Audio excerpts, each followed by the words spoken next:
22nd Board of Ed meeting. Please join me in the Pledge of Allegiance. I pledge allegiance to the flag of the United States of America and to the republic for which it stands, one nation, under God, indivisible, with liberty and justice for all. I'll have a moment of silence.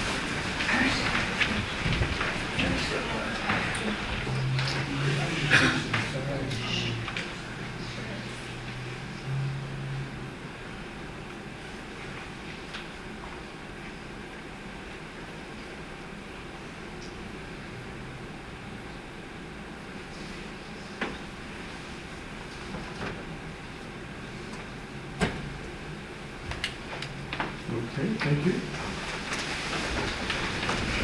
And we'll start off with item 3A, approved contract for removal of waste tires, solid waste. Road Manager Paul Slade. Good morning, Paul. Good morning.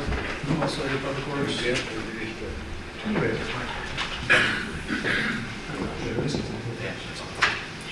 So we sent out a request for bids in regards to a waste disposal removal from Beaver Hill.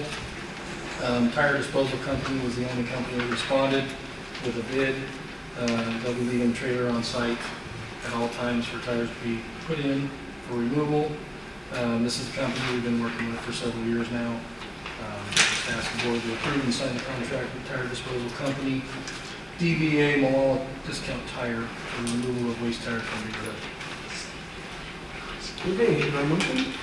I move to approve and sign contract with Tire Disposal Company, DBA Molala Discount Tire, for removal of waste tires from Beaver Hill. Do you have a second? Second.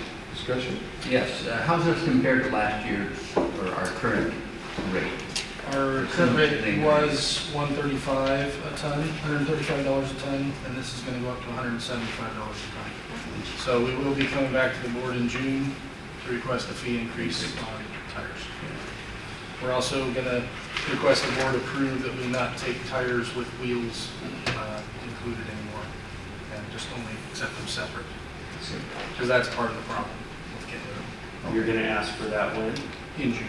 Okay. Well, we'll actually be coming back in 2 weeks to the board for the request approval to not accept tires with wheels All anymore. right. Then we'll come back in June for the fee increase. I was curious on this, why it was laid out the way it was with the first two loads at 135 per ton and then going to 175, and I got an explanation that last year we had a failure to pick up. And so the price went up and we had no lever to bring it back. Yeah.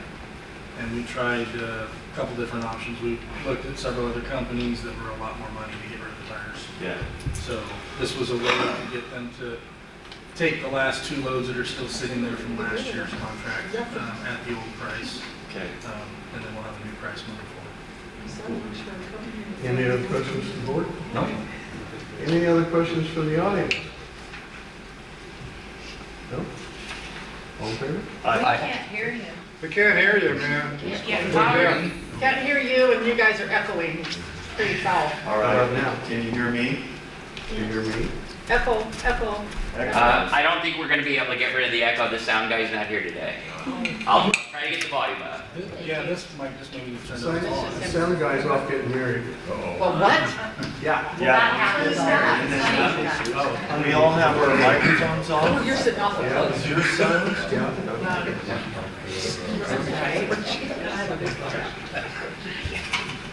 Any better than me?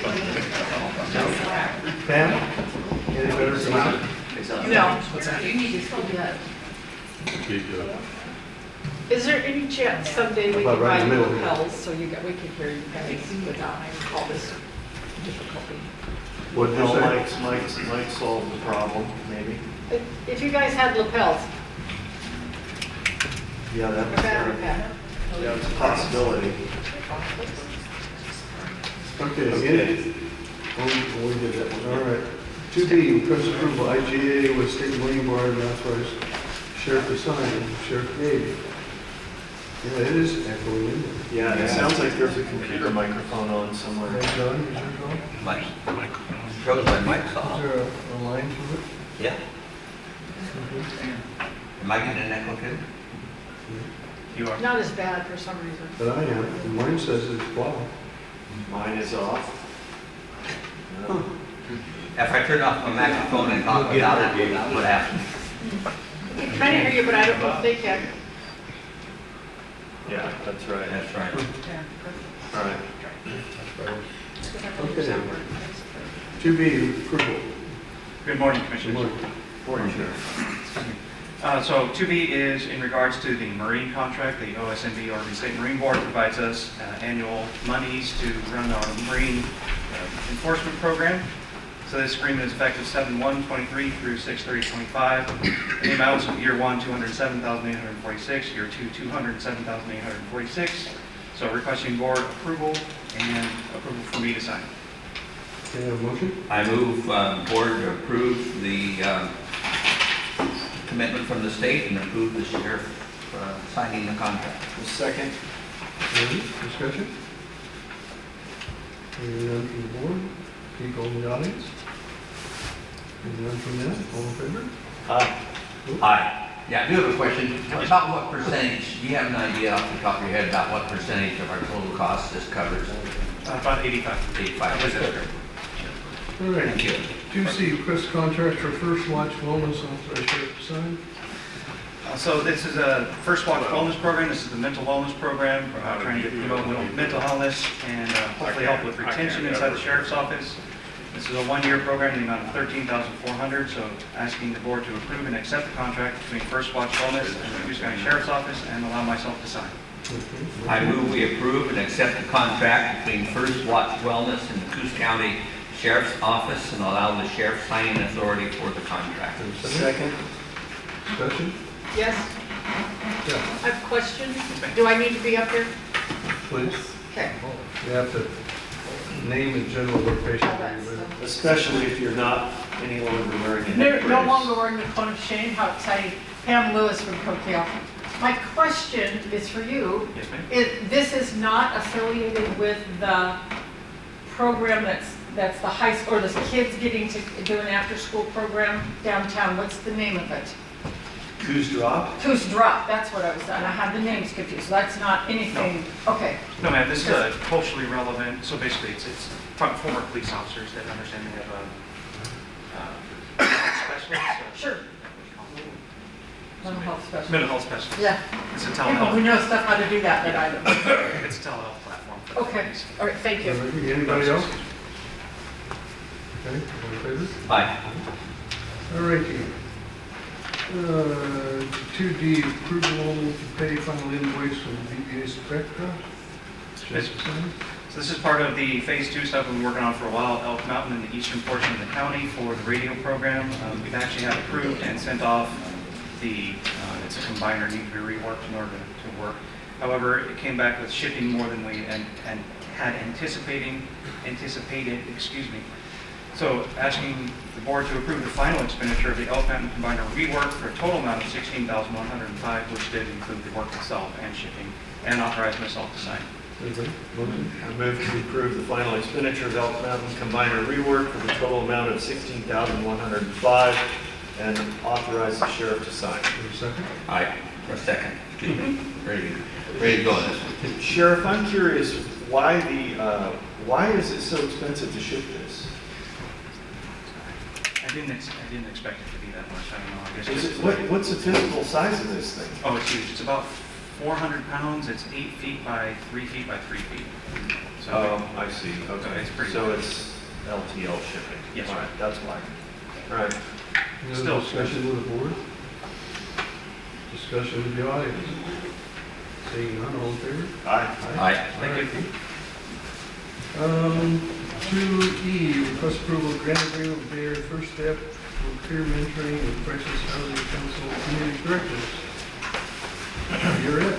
Right. Okay, so I can take the lead here on the agenda item. Coos County has entered into a settlement agreement in the National Opioid Mass Tort lawsuit against drug manufacturers and distributors. Under that settlement, the county's use of settlement funds is limited to opioid remediation uses that are specifically set forth in that agreement. So this proposed grant agreement would provide $118,000 to Bay Area First Step to fund additional housing and peer mentoring services to individuals with opioid use disorder in accordance with the terms of the opioid settlement agreement. The grant would run for 1 year, and the parties would be required to meet no less than 60 days before the termination to discuss whether we should fund this for additional terms thereafter. And Bay Area First Step is required to document all expenditures and submit a final report to the county demonstrating compliance with the restrictions of the opioid settlement agreement. Okay, motion? Move to approve and sign the grant agreement with Bay Area First Step for peer mentoring crisis housing. Have a second? And I second that. Okay, discussion. Would you like to add anything? I just want to say that since we last met with the work session, we've ramped up a lot. I did get the talk about evaluation report that was in progress. We got that completed. I have copies for you guys if it's appropriate. Sure. If it's not appropriate, that's fine too. That's good. Okay. And we'll come back with you. I expect this data to, it's already good rate, but I expect it to, the amount of services we can provide will be dramatically increased. Good. Yeah, Good, good. appreciate it. All right, any other discussion with the board? Yeah. Thank you. Anybody from the audience? Yes, ma'am. Thank you. Here first. Here first. I have a question about the opioid settlement funding. Sorry. Yeah. I'm yeah, Charlotte. for council. Sorry. I'm Charlotte Carver from Bandon. I have a question about the opioid settlement funding in general. So is the entirety of the opioid settlement funding that's going to the county being allocated in this contract? That there's two contracts to Bay Area First Step, correct? The opioid mass torts is a complicated one because there's been settlements that are coming in on a periodic basis. So the money that the $118,000 is, and the $170,000, which is the next grant, is most of what we've received to date. However, we will be having additional settlements with additional funding coming in, so that revenue source is going to increase. So there will be opportunities for funding additional programs. Okay. And then is that going to be visited every year, that you get new allocations of funding, or how are decisions made? What's the timeline? So that's kind of up to the board. We built into this particular agreement, the one for $180,000, sitting down with the board. Again, as I said, 60 days before the termination to determine whether we want to keep that baseline funding in place. And the board will have to decide what direction it wants to go with the additional funding that we're going to be getting in. We don't know the exact amounts we're going to be getting on that yet, so it's kind of hard to say where that's going to go. The next agreement we'll be looking at here is for $170,000, and that will be sort of a one-time agreement, because what happened was we had a lot of payments all at once. Because we had a payment for the first fiscal year late in that fiscal year, and then we had a payment for the second fiscal year early in the next. So I'm a member of the Coos County Alcohol and Drug Planning Committee. We're a mandated committee that is required to identify needs and establish priorities related to alcohol and drug prevention, treatment, and recovery services. We're a cross-sector group with members from multiple different treatment programs, like Bay Area First Step is represented over LADPC. We have law enforcement, we have folks from Advanced Health, who's Health and Wellness, DHS. So we have a pretty good group of individuals that have lots of experience on this topic. And last year we did a needs assessment and established some strategic priorities for Coos County specifically on how we think we can best address these issues. So I just wanted to share that with you all. You have an open invitation to attend our meetings. We have monthly meetings on the fourth Thursday of the month. And we can also, if you give us notice, we can put together a presentation to review all of our findings and data and information that we have. I don't have any concerns about the grant agreement or contract that you have with Bay Area First Step. They're a really great program, and I think that this is a good use of funds. So would you mind taking the initiative and give us a report? The work you do is really, really important. Yeah. And yes, I'd love to come to the meetings, but I could probably find so many meetings to go to, that I wouldn't get any work done. Yeah. So I can't rely upon my ability to get to a meeting to keep current. So I appreciate your making it a point to tell us when you think there's something that we need to know. And Yes. do it, you know, not just once every 5 years, a couple times a year. maybe. Yeah, yeah, absolutely. We just talked about this in our last meeting, because we put together a presentation. We did the presentation last October and invited the commissioners. Commissioner Cribbins was the only person that was able to attend, and so we know that we need to share this information with each of you. Yeah. We have a presentation that's ready. Things change rapidly. Funding sources from the state are changing. So it needs to be updated regularly. And in our last meeting, we decided that it's important for us to put together a report that's more shareable and I appreciate that very much. But yeah. Yeah. What you do is terribly important. Presentations and meetings are really beneficial, because then it's also a space where you can ask questions and you can have a lot of discussion as well. Thank you. That'd be Yeah, I good. wanted to follow up on what Commissioner Sweet said. I also was going to ask for something like that, particularly ahead of more of these opioid funds coming in, that we have, preliminary idea of what you guys have come up with, because you're operating in that space more, and that would be very valuable information. So, whatever, I don't know what the best format is to get that to us, but I mean, if you had something put together like a PowerPoint or something, and could show it to us, that'd be very interesting. Yeah, absolutely. And that opioid settlement funds is a unique funding source that's going to be available to our community for the next 18 years. So it's a chance where we can really think about what are the long-term strategies that we can use these funds to really work together on addressing it. Excellent, thank you. Thank you. Goodness. Okay, Diane?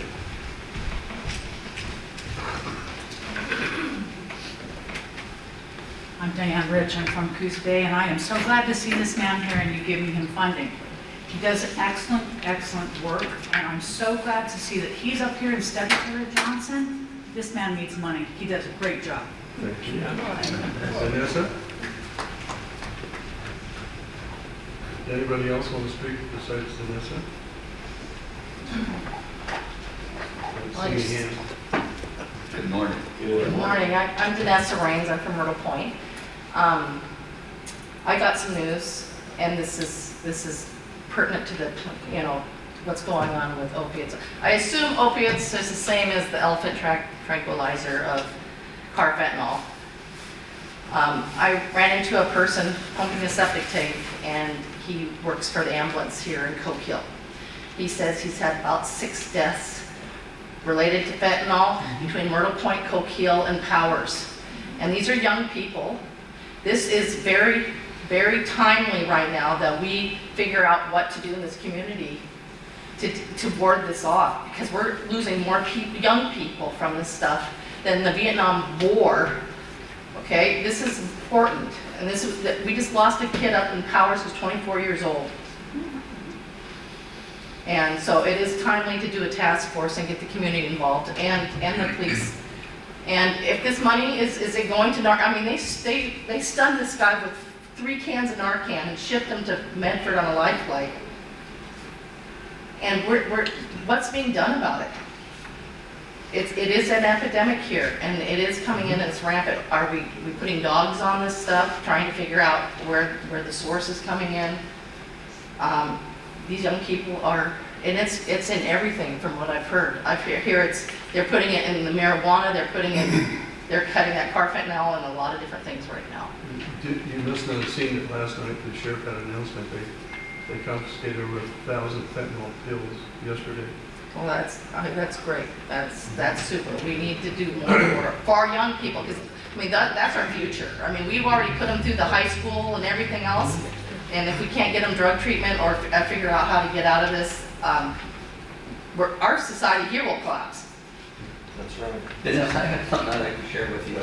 We need some help. South Coast Interagency Narcotics Team. Stan? Used to be a very vibrant organization, funded by, and Sheriff, correct me if I missed something here, funded by multiple governmental agencies throughout Coos and Curry County. Today, let me finish. Go ahead. Today, to my knowledge, the only entity that is supporting that agency, and it's really an important agency for the reasons you just pointed out, is Coos County. We don't have one, maybe Coos Bay? No, we don't have one city, not one city in these two counties that's helping fund sin.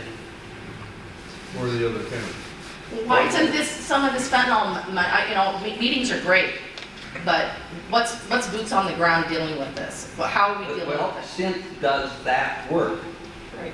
Like Without them, our So why isn't a portion of this fentanyl money going to, that is coming to fight that? Well, Well, it's, this is drug manufacturer's lawsuit. Okay? This isn't illicit drug like you're talking about. yeah, this, It's still opiates. I know, but It's two still separate, opiates. two separate items. One is the illicit drug trade you're talking about. This is drug manufacturer got in a lawsuit and lost. Okay, that's what this money is coming from. has to do with oxycodone and Yeah, oxycontin. that's been a doctor prescribed. Yeah. Why don't they sue those people instead? The The director. sheriff would like to comment on your Go ahead. illegal drug trade. It's a really convoluted subject, unfortunately, and we have been we've been trying to put a lot of emphasis on scent and on drug enforcement. Unfortunately, with 110 and with the lack of interest from other agencies and counties, and I don't want to speak ill of them, the lack of resources that they have, so they can't dedicate what we need to personnel. We're trying to take it out of Hyde. We have a detective division. We've reorganized and restructured that detective division, so Sergeant Aaron Wittenberg has some help. He's the only person in SIM. He can't do by himself. It's illegal. I've been out trying to help, working undercover some. Not my job right now, but it's so important. We have to do it. And what we're really trying to do, what we have to do because of the political spectrum we're trying to work in, is find alternative and creative means to go after these drugs, which is how we got that 1,000 fentanyl count recently. We're working with OSP. We're exploring working with federal agencies, trying to get some authorities that we currently don't have to get in there. It's very, very difficult right now to go after, and we don't care about users. We care about them. They need help. We care about them in that way. We don't want to prosecute, and the jail is not a place for users. But that is our stepping stone to get to the dealers. That's who we want. So we are trying really hard, so we really appreciate your support. But it's tough right now. But the message we need carried to each and every city in this county in which you live is to get on board. Well, the I don't biggest see thing no is point. there a hotline or anything like that so that people can give tips of where they think the distribution is? Because basically the dealers are killing their customers, okay? So we have to get to the dealers. And so is there a hotline or a way that we can maybe get a public notice out so that we can maybe get some intel that might be credible? I would urge, if you have intel or tips, we do have a database. We try to build these cases. Just call in and ask for either email or leave a message for sent. We got all that stuff. Should we have a protest or let people know how many deaths have happened in this county for the last, since January? Do we have that data? Yeah, they do. Well, a lot of unreported deaths. Yeah. And We don't have a that. lot of them that are happening that we don't, we don't have record of. Which So- is disturbing because we already know about too many, and there's so many more that we don't know about. Well, I think it's public awareness is a big one, and to make sure that they can either call in or do something of that Yeah. nature. Okay. Thank you, everybody. All in favor? Aye. All right. 2F, request approval of grant agreement with Gator First Step Housing Transportation Council Community Corrections again, or is council doing this? Yeah, so this is similar to the last one, also opioid settlement funds. This is a one-time grant agreement that won't be continued because it's funding very particular activities, specifically completing the renovation of the living space to provide transitional housing for up to 7 additional individuals with opioid use disorder, and the purchase of a vehicle for transportation of individuals with opioid use disorder. The grant agreement runs for a term of 1 year, and their first step is required to document all expenditures and submit a final report to the county, once again demonstrating compliance with the restrictions in the opioid settlement agreement. Okay, motion? Move to approve and sign the grant agreement with Bay Area First Step for Housing and Transportation. Do I have a second? Second. Board discussion?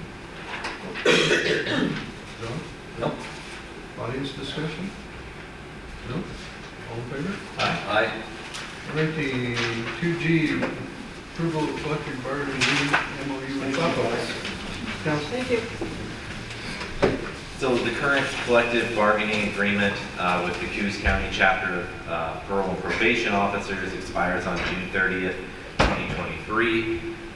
Through negotiation between the parties, we're requesting the board to approve and sign a collective bargaining agreement that will be effective July 1st, 2023 through June 30th, 2025, and sign an MOU with the union regarding work schedules. I will say that in this 2-year agreement, the union is agreeing to not receive any increase in their wages in exchange for the county continuing to cover their health insurance premiums at 100%. Okay, do I have a motion? I move we approve and sign the collective bargaining agreement with FAPO dated July 1, 2023 through June 30, 2025, and MOU with FAPO regarding work schedules. Okay, do I have a second? Second. All right, discussion with the board? Discussion with the audience? All in favor? Aye. 2H, request approval of train May 7th through 13th, 23 as National Travel and Tourism Week. I move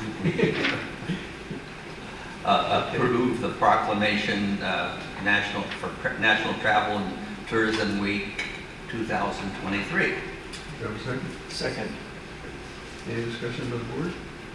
You did agree to read this for them. Oh my God. Okay, I agree to read this, the whole thing. Yes.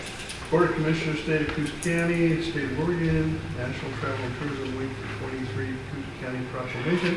Whereas the travel industry fuels every industry and will continue to be an essential part of Coos County's economy, development, workforce. Whereas travel is an economic powerhouse in every state and destination across the country, with an economic output of $2.6 trillion in 22, supporting 14.5 million American jobs. Whereas travel spending supports vibrant and safe communities in Oregon and across the United States by generating $84 billion in state and local tax revenue in 2022 to support essential services such as education, emergency response, public safety, and more. Whereas travel enables success for all industries, including manufacturing, agriculture, defense, healthcare, and more, by driving sales growth, innovation, education, and operations that move our economy, our nation, and Coos County forward. Whereas travel is an economic driver locally, where visitor spending in Coos County in 2022 exceeded $295.6 million, supporting more than 3,600 local jobs and generating local tax receipts in excess of $2.1 million. Whereas the travel industry cannot recover without a full return of leisure, business, and international inbound travelers. Increasing travel to and within the United States drives America forward to a more prosperous future. Whereas the travel industry's success will grow Coos County's economy and workforce, since prior to the pandemic, small business accounted for 60% of leisure and hospitality employment. Whereas travel is an essential industry, and we must continue to communicate that growing travel leads to economic growth, benefits businesses, and fosters mutual understanding. And therefore, we, Bob Meany, John Sweet, Rod Taylor, Coos County Commissioners, do hereby proclaim May 7th through the 13th, 23, as National Travel and Tourism Week in Coos County, and urge the citizens of Coos County to join us in recognizing the critical role this industry plays in our economy. Wow. Yeah. Sharon, what are you planning to do to celebrate National Travel and Tourism Week? Oh, well, I had my travel to the hospital yesterday. Oh, yes. All right. Yay. Which we won't go into, although they were into me. Thank you. Yeah, Enough. enough of that. I would say though, in addition to that, buy local if you all possibly can. American small business is really, in the last 20 years, really hard hit. So if you can buy your vehicles, groceries, hardware, whatever you're going to purchase, if you can find it locally, I would encourage folks to do that. It's all across the United States that have the same problem in small town USA. They are basically becoming ghost towns. The big box stores, etc., kind of eliminated the single family proprietor ownerships. So with Do that, we know which cars are not made in China? what? Do we know which cars are not made in China? Well, I know of one, there's a new electric vehicle they're promoting on the television a lot. Which will take It's China. totally made in China. Yeah. Yep. There are other things that are components that are all made in China, of course, chips and all that kind of stuff. These phones, the Apple iPhones are made in China, by the way. What? Yeah, I'd like to opine on the buy local question. Not to blow my own horn, but as a representative example, about 4 years ago, I decided to stop buying anything on Amazon. And so Amazon is a company that actually, they will take on the marketing for inventors, and then they will go and reverse engineer that invention and go and have their own manufacturers build a copy of it in China and overtake and take out the entrepreneur who trusted Amazon to market their product. Okay, this is something I learned about 5 years ago. And so about 4 years ago, I relegated Amazon to a research tool only. They're very handy for a research tool if you want to find what you're looking for. And then go find the smallest company that you can to buy it from. And I personally have a 15% price tolerance locally. If I can find it locally and it's not more than 15% more than I can buy it online, then I will buy it local and pay that extra 15%.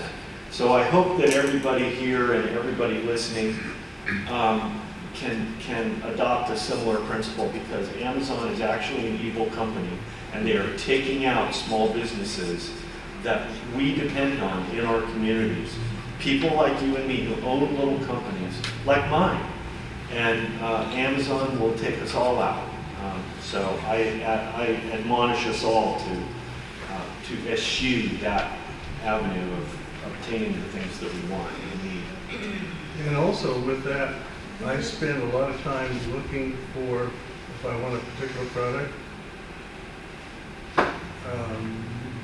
most of the time I will try and find one made in USA. Yes, Right, I do too. absolutely. And sometimes I do without. I just decide I don't need it that bad. Yep. If it's going to be made across the pond, I just don't need it. Yep. I like the quality that we have here. Generally, I find it's much better.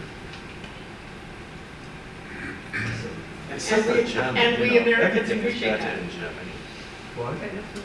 I said, and we Americans appreciate that concept, both of those concepts. Yeah. Yep. Anybody have their hand up about this? Rob? I have a question. Oh, well, Mr. Taylor was first. Let her go You're gonna- first. Ladies okay. first. All right, Ladies come on up. first. Come on Ladies up. first, please. Come on up. My name's Denise Jackson, and I live on the East Fork of the Millicombe River, and I have a vacation rental. And this still has a part of tourism we've discussed, is signage. We have a terrible problem with getting people from out of our area to Golden and Silver Falls safely. If you Google the silver and gold involved, you will find that it tells you to go on the Weyerhaeuser Road and cross a bridge, which is a locked Weyerhaeuser Bridge. Right. So, we have found people up on the tree farm looking for the falls. We've had people all over the place, and Tom and my husband Tom and I are the camp host or park hosts for the park and have been for 4 years. At Golden Silver Falls? Yes, and we have met people from Germany, Austria, Iran, people that have really heard about this area and had a hard time with signage trying to find it. If you go on Highway 241 and you come to the branch off for Weyerhaeuser and a continuation of 241, the signage is really vague. You can't tell which road. Weyerhaeuser's road is much better than our road, and so when it has a divider line, they assume that that's part of the county road. So my question is if we could get a little bit better signs at that junction. There is one, but it's right in the middle between both roads, very confusing. And put another sign a little bit further up may help those people from being lost. Okay. And we have saved several. So the bridge you're talking about is just past Marlow Creek, and then there's a second bridge that goes down to the Weyerhaeuser shops, Right. and then you're talking about the third bridge. There's another bridge, Lockhart Right, Bridge. yeah. Right, and It it's goes now across the locked. river. Right. And That's where the confusion is, right there? no, the confusion starts where visitors to our area pass, it would be Marlow Creek, and then it comes to a junction, and there's a sign that says Weyerhaeuser's Millicoma Tree Farm. It is an area where two roads branch off. So they're not really sure if that says the road to the old Allegheny log dump versus the Millicoma Tree Farm. Well, there's two bridges there. There's one that goes to the old shops, and then there's the next one that goes out in the tree Right, farm. right. And if they go across that first bridge on Weyerhaeuser property, they'll go through another gate and head up to the tree farm. I went to. But if you Google, and I have done this and I have seen it, I've talked to the park department, they can't do anything about it, tells them to take that Lockhart Bridge off of Weyerhaeuser to get to Golden Silver Falls, and then it's inaccessible. Okay. So the sign should say, don't use Google. Exactly. I tell all my guests, don't use Google or GPS. When you get up in those areas, it's very confusing, and it tells us that our vacation rental is on Millicoma Lane. Well, Google, one of our sheriff's deputies had to go rescue a lady here a couple months ago. She turned off out by a remote on 42 and went up in the mountains to the north and got stuck because her device in her vehicle told her to go that way. To get to Bandon. Yeah. Wow. A lot of our guests that come here are basically at the mercy of good directions, Yeah. and they'll use their phones. There's no cell service up where we live, so they may have taken a shot of them. But it just really needs to be clear that you don't take the Weyerhaeuser Road to get to Golden Silver We Falls. can have the roadmasters up and look at that. That would be wonderful. A little further up, maybe another sign to let them know they're on the right Sure. road. That would be Appreciate helpful. it. Thank you very much. Thank you for that input. Rob Taylor?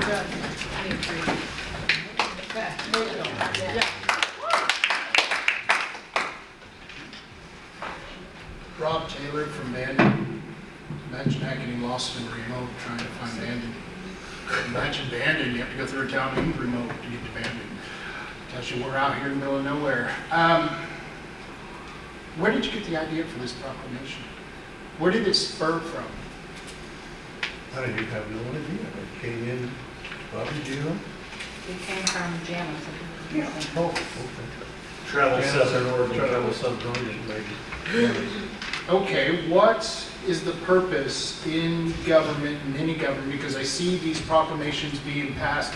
I think they did a half a dozen in Coos Bay, the city of Coos Bay, just a month ago. What purpose does a proclamation serve for anyone or anything? Making people aware of how important it is for the industry. And that's the What main dollars function. they bring in. Okay, the reason I ask is I see a lot of these proclamations, and I've gone through the records, and I remember with the Bandon Marsh, according to Public Lands, I found two different proclamations that contradicted each other in a 12-year span. And I know that Coos Bay in 1999, under Joanne Verger, they did a proclamation proclaiming April as Christian month, Christian Heritage Month, and yet the city doesn't celebrate that. So my question is there a place on the internet where I imagine you've probably had hundreds, maybe even thousands of proclamations passed, that you have these proclamations that we can go through and say, hey, back in 1868 you proclaimed this, why aren't we doing it? That's a problem. So I see these proclamations all the time, and other than that discussion that lovely lady just brought up, it really just seems to serve not much purpose when you compare it to the opioid epidemic. Sorry to waste you guys' time, but thank you. Thank you, Rob. Anybody else? I have something. Okay. Great. And Tim Hyatt with the Charleston area. To Rod's point, I understand, proclamations for the point of proclamations, can be, what's the point? In this case, I believe the main emphasis was to raise awareness with what Oregon's Adventure Coast is doing. And they're spending around $800,000 per year to promote the area and really to promote our tourism industry. And some of the numbers here, just briefly again, like Bob mentioned, 2022, the tourism industry brought in $295.6 million to the area.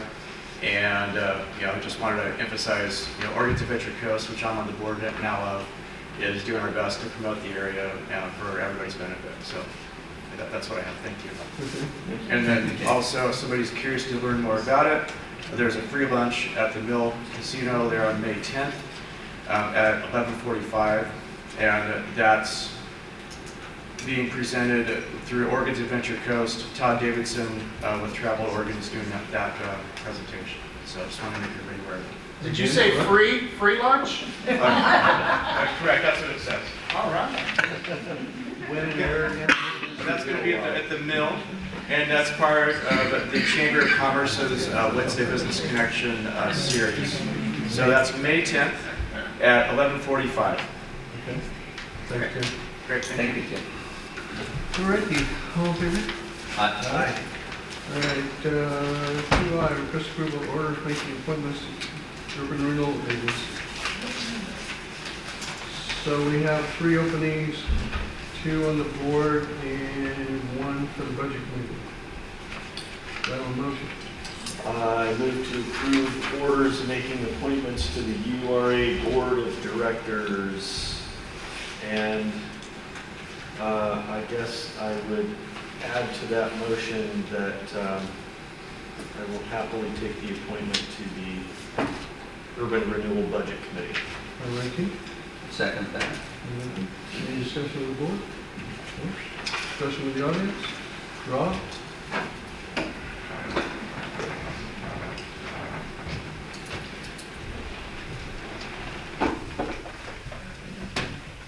What is the debt right now on urban renewal, and what is the debt limit for that urban renewal agency, which is the county urban renewal I agency? believe it's 50,000.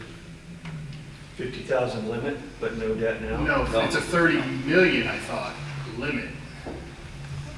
Because you voted on it for that LNG project, didn't you? Yes. I think so. I can't Okay. remember now. Okay, but the debt is very, very low. That's what I would assume, because there's not much going on out there, so why would we be using? The last time the debt was talked about, John got it reduced down to 50,000. Wait a minute, you got the debt limit or the debt down to 50,000? The debt itself, we Yeah. paid down the debt Yeah. because we saw no reason to be paying interest on something that I agree. we ought to minimize what it is. I Right. can't remember what the upward limit is. I do remember that, that we changed some of the rules so that it doesn't, we have to approve, we as a board of commissioners have to approve acceptance of any new debt. Right, right. And you got rid of the eminent domain, you've got The thing is I think that urban renewal, everyone knows my opinion on this, or most people do, that I think it's a waste because the cities are using it to give to businesses, and yeah, they can point to all the wonderful things they've done. In fact, Heidi Sauce contacted me, and I have nothing against the lady. I think she's done wonderful work, but I guess she heard what I said at the town hall, and she had contacted me, and she gave me a litany of things that she has done, and I thought, that's great. That wasn't the point of what I was trying to say. I know you can do a lot of things if someone gives you a bunch of money. I can do great things if someone gives me a bunch of money. The question is why are we giving private business money when this county has fiscally responsibility to the taxpayers not to give that money away? I know that, like I said, on Front Street, they've done a beautiful job, John, but that is a prime area, and it would have eventually been developed. And 90% of the business, I'm willing to bet 90% of the businesses who have to pay for their own facade programs and painting the buildings and upkeep, 90% of them don't even live in or exist in an urban renewal area. I think this is just bad budgeting, and I wish you guys would find a way to clip those wings of the cities, because just imagine, Bandon alone has a $33 million debt limit. That's $33 million. The last I checked, this is about 5 years ago, they were $8 million in the hole. And 10 other taxing districts pulled them out. And even though the school gets backfilled, not a single of those other 9 districts get backfilled. This is not right. This is not right at all, and I think we have to start talking about this. And I've been up here several times the last couple of meetings to talk about this, and you know, in 2 years, you guys are going to be facing a budget crunch. You're going to have to either find a way miraculously to get out of that budget crunch, or you're going to have to go to the taxpayer and say, guys, we need more money from you. And when I see money that could be going to the county, and I think it's like $100,000 a year that we're losing now. Oh, no, Rob. You and I are on the same page. Yeah. There are 7 urban renewals in Coos County. North Spit, which we're talking about. Yeah. North Bend, 2 in Coos Bay, 1 in Coquille, and 2 in Bandon. 2 in Bandon. We have the 2nd highest amount of urban renewals of any county in Oregon. There's only 1 county that has 8. We lose, right, in the last, I checked a couple months ago with the assessor's office, $450,000 out of our general fund budget. That's disgusting. That's just revolting.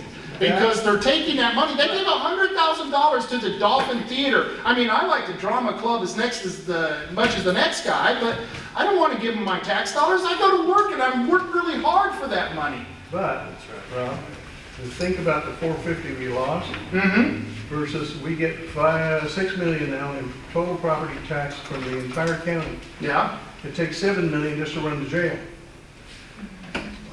And we're supposed to run all the other departments with that $6 million. And we're losing $450 because of these 7 urban renewals. Yeah. And some of that money, like you said, is going to private businesses to fix up their facades, etc. And some is going to supplement city budgets. Right. Some of them are supplementing the city budget. You know how Bandon supplemented their city budget? They developed the property for the cheese factory. And once again, I don't blame the businesses for taking the money. I blame the politicians for giving the money. But they developed that property for money that came out of urban renewal. But it was city-owned property. After the property was developed, they built the development. The city then sold the property to the business. And guess where the money went?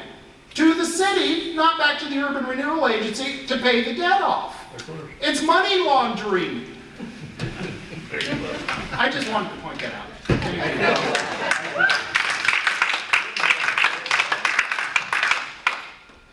It's a hard one, because we can't tell the cities what to do. You can force them to vote on it. If you could force the city to come here, and if they ask for a debt increase, or they ask to expand the urban renewal area, you can demand that they go to their people and the people will make a vote on it. And I guarantee you, if people are going, well, I'm working my butt off, do I really want to give my money to rich developers? Rob, we'll look into that. I Okay. don't think you're right, but we'll look into it. I'll get back to you on that. You got it. I don't think we have authority to, I know you do because it was in a city, it was in the county charter. the county charter for the county Right. urban renewal district, but I don't know that we have authority. We'll look into it and Okay. answer this question. That we have the authority to say that Coos Bay, North Bend, and any other city can't create an urban renewal district. And I want to point out that I agree with you. No government should be in the business of choosing winners and losers in the private sector. Right. Okay, there's a fine line, however, between that and between governments at the city or county level being involved in improving infrastructure and things that are conducive to that private enterprise. Sometimes location specifics are going to, of those kinds of improvements for the benefit of the community, are going to benefit certain private sector actors more than others. You're damn right. That's a natural outcome, but this is the reason I was keen to get on this budget committee with the urban renewal district so that I can keep a real close gauge on that. Well, even if you guys got rid of the urban renewals, it would take 10 years at least just to get that $450,000 out of funding, paid for the debt, and funneled back into the county. So it wouldn't be like you could get rid of urban renewal and you would get that $450,000. You would still have to pay that debt. But I just think we need to start at some point. Thank you, guys. Thank you, Bob. Anybody else on that subject? Hearing none, all in favor? Aye. Thank you. 2J, request approval letter of support for Sturgeon Park boat ramp replacement. And that would be me. If you ever use the Sturgeon boat ramp right over here in Coquille, you know that it needs a lot of help.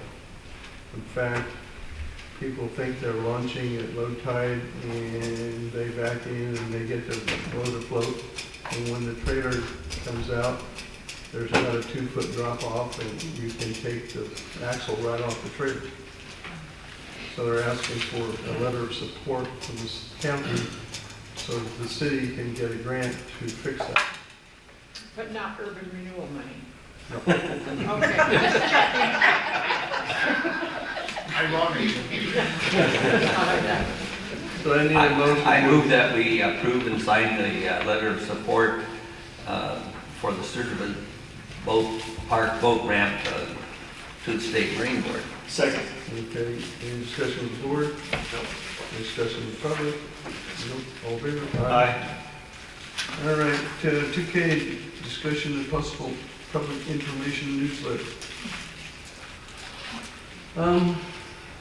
We talked about this during our budget meeting, that the county doesn't really promote to the public what we do. Correct. Now, the sheriff is doing a great job. He's talking about number of arrests and what they do, and et cetera. But the rest of the county, we don't really let everybody know what we're doing all the time and the thousands of things we do. I noticed that Douglas County has started this. They put out a newsletter about once a week, sometimes more, sometimes less. And they do things like recognize citizens of the month for doing special work for volunteers, that sort of stuff, as well as items of interest that might be of interest to folks that the county is participating in, whether it's federal or state or local, or whatever. And I brought this up to talk with the board and the public about, do you think this would be a good idea or not? We put it out on the internet, on Facebook, get people's emails, kind of like the sheriff did. When I had emails of people I knew that might be interested, I gave those email addresses of the sheriff so they could actually then send that out to more and more people across the county. And it's worked out pretty well. I'm asking if people think this would be a good idea or not. we'd have to have a firm and do a small cost to this item, but anyway. So Diane's coming up to talk about it, I guess. Anybody else want to talk about it?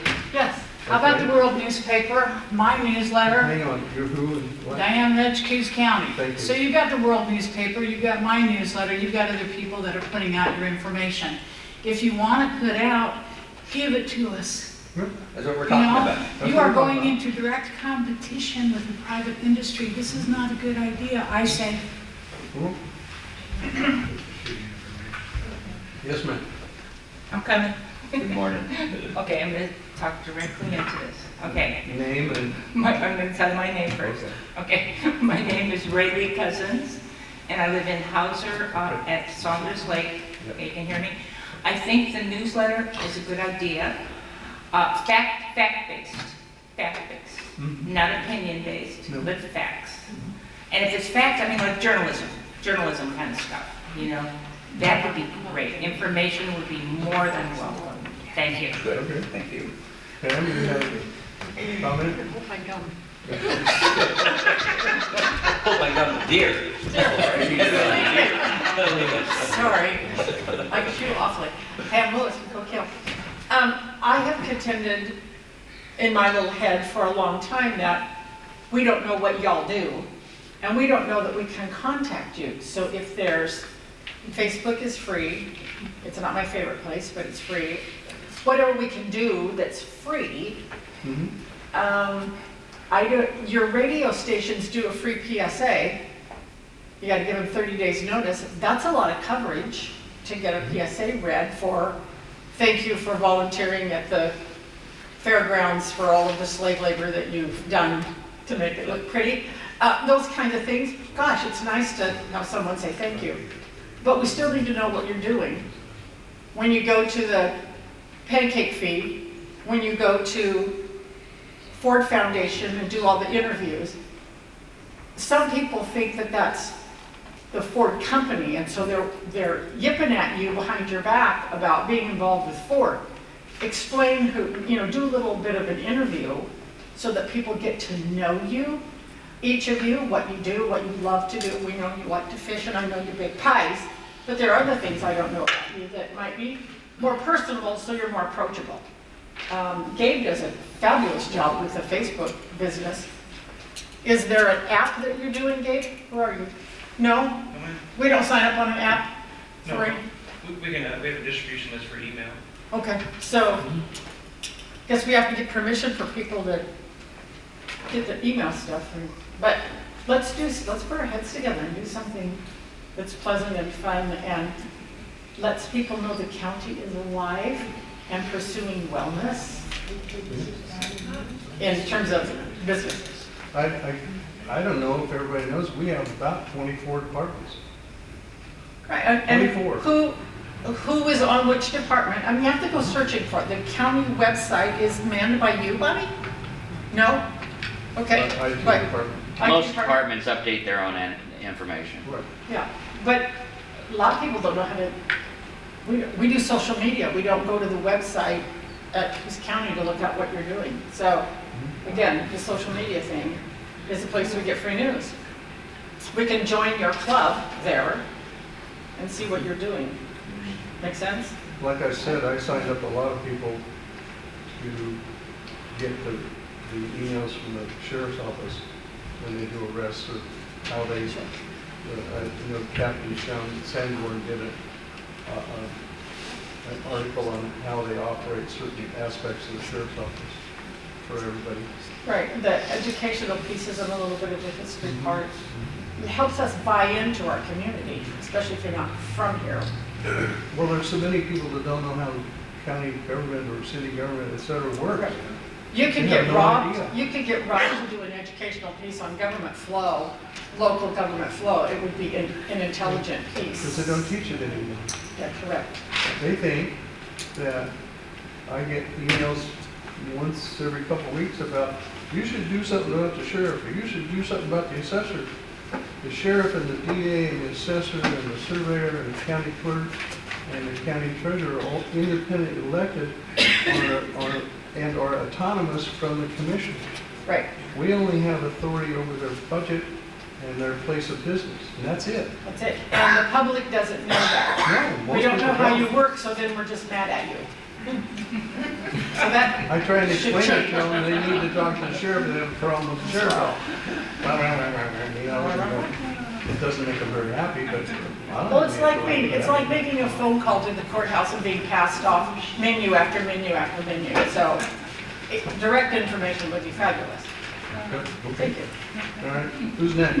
Just one You are? Okay. more thing. Okay, I'm Ray Lee, I was in Hauser, Saunders Lake, and I definitely agree with the social media. My husband has said that with the world being so rare these days and actual news, you know, we're not getting direct news. So social media, I agree with whoever was talking. I agree with that, but it needs to be objective and from the county, not from some third party. My suggestion. Thank you. Thank you. Vanessa?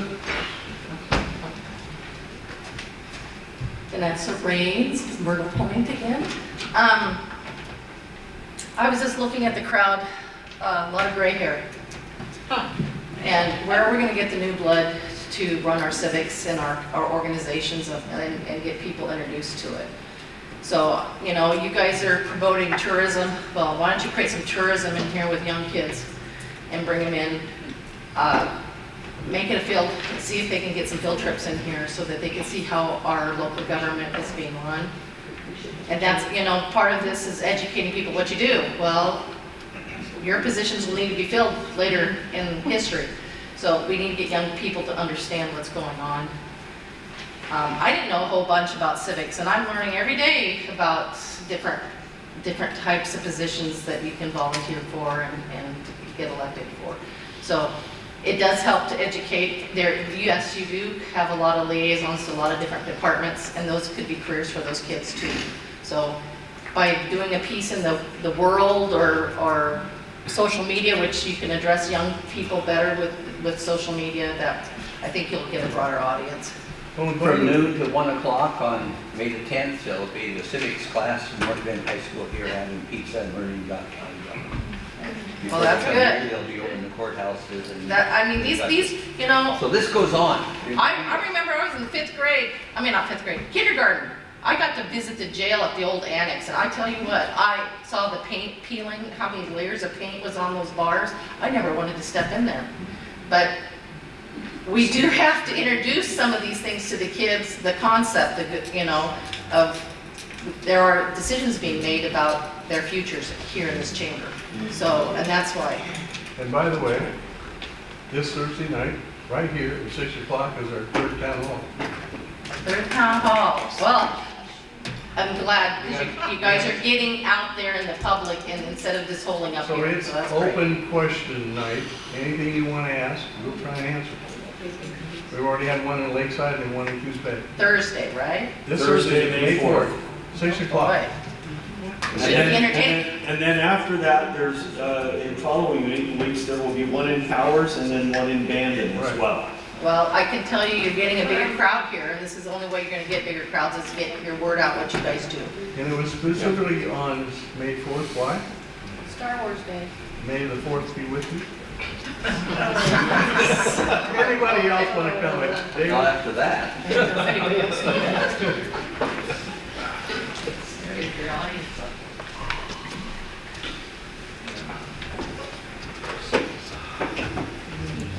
Good morning, my name is David Jennings. I'm Oak Hill. I would want to encourage you to go ahead and do this. I don't really see this as competing with private business, even when the World was kind of a daily newspaper. It was really very hard for people to understand what the county did. And there's still so many people that think that the county primarily operates on property taxes. I remember years ago when there were some of these bitter discussions about the revenue that could be generated from the Jordan Cove project. That one of the city managers, who's no longer in that position in North Bend, made the comment that the county seemed to have an insatiable appetite for additional revenue. which I thought was amazing, given that the city of North Bend and all the cities have got, except for Bandon, have property tax rates that are much higher than the county's. North Bend is somewhere above $6. And people just don't understand county operations, and I think as we go forward, it's increasingly important for them to do so. And I would strongly encourage you to pursue this. It can be done in a reasonably economical way. Hopefully you will do that and people's knowledge will increase. Dave, I have a question for you. I know that you're a very capable writer. Is this a project you might be interested in having any involvement in? Certainly, I would love to. Thank you. Okay. Anyway, good morning again. Thank you much. Thank you. Anybody else?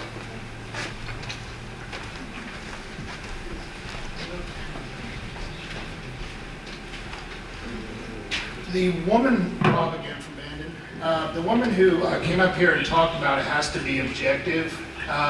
David does do a lot of writing, but it's very opinionated. It's his commentary. I do a radio show. It's opinionated. It's very commentary.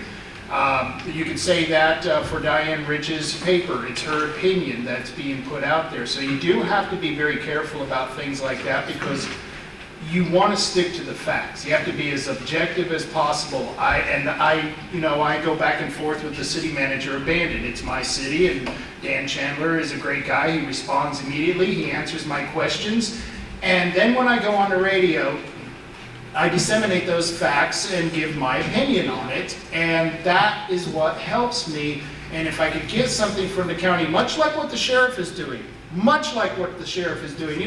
Craig was a great guy, but, let's face it, he was up there in age. He wasn't quite, the Facebook, Instagram, and certainly not TikTok kind of a guy. You know what I'm saying? Careful. I know. I don't want to tread on anyone's feet here.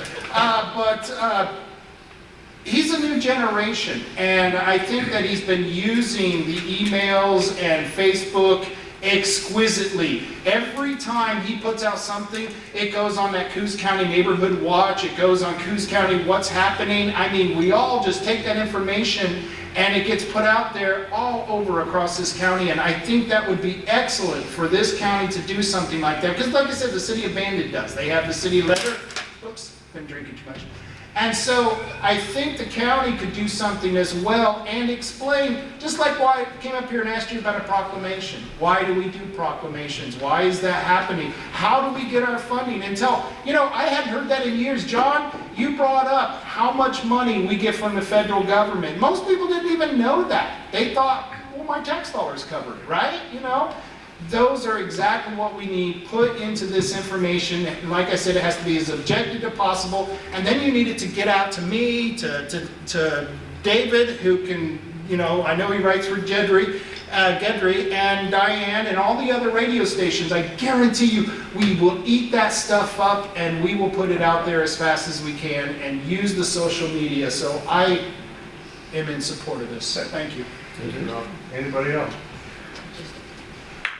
Vanessa? Your town hall is not on the website properly. This says it's a Coos County Planning Commission meeting on Thursday the 4th.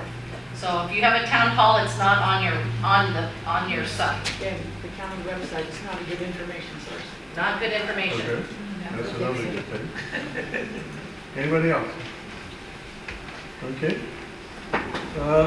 Motion for consent calendar. Move approval of the consent calendar. Okay. Second. Any discussion? Hearing none, all in favor? Aye. Late agenda items, do we have any? I have one, yes. I move to discuss the late agenda item relating to the Allegheny Church Road dispute. Okay, so we need to first approve a late agenda. And I second that motion. Okay.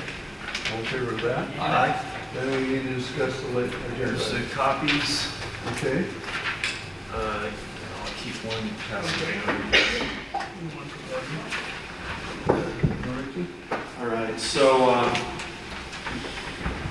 the issue is that we've had an ongoing dispute regarding rights to the Allegheny Church Road, and the situation now indicates the need for county review of the road's designation. whether to identify it as a public road under the county's jurisdiction, and its precise location.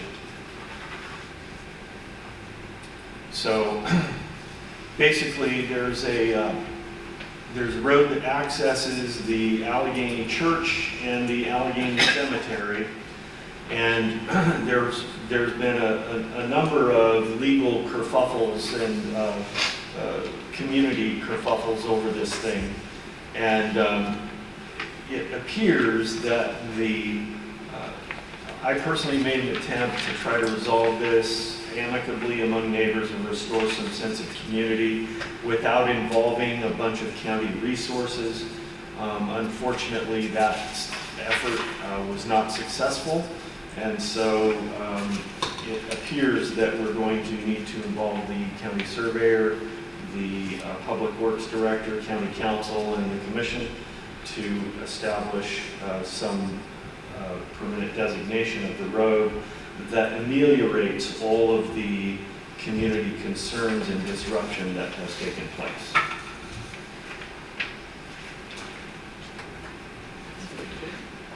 Okay, is that an informal motion? I haven't made a motion yet. I move that we instruct county council to initiate coordination between Public Works, county surveyor, and the BOC to determine the status of the Allegheny Church Road and determine whether the county should commence road legalization proceedings under ORS Chapter 368. Do I have a second? Second. Discussion? I'm not familiar exactly with what's in 368. I can provide some information on that. So ORS Chapter 368 is the ORS chapter that generally covers local access roads, county roads generally. So a road legalization proceeding under ORS Chapter 368 would be a situation where there's some uncertainty as to the nature of the road, and that could be a number of different things. It could be uncertainty regarding whether a road exists. It could be uncertainty as of the location of the road. It could be that the road doesn't conform with how it's described in the county records and it's been used for more than 10 years. So what the road legalization process allows you to do is to initiate a proceeding, have the county determine, for example, where the road is now versus where it is in the county records, and update our records so that the road can be used as it is now built. Mm-hmm. Does that make sense? And it doesn't necessarily create a maintenance obligation on the part of the county, depending on the tract of road that we determine should be. Is that right? Yeah, with the only caveat that if I don't want to get into the weeds here, but a local access road would have to be made into a county road in order to initiate legalization proceedings.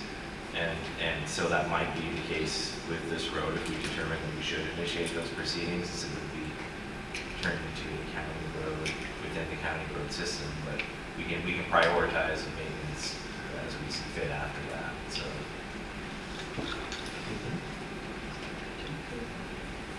Yeah, I just wanted to comment also that the dispute arose over the installation of a gate with a remote controlled opener on it. And it appears to me personally that all parties utilizing that road benefit from the security of a gate being on that road. The problem is that not everyone who needs access to that road has control of the gate. You know, my proposal was to provide remote controls to this gate to all parties involved at the church, key personnel that were involved with the cemetery, and of course the people that live on the road.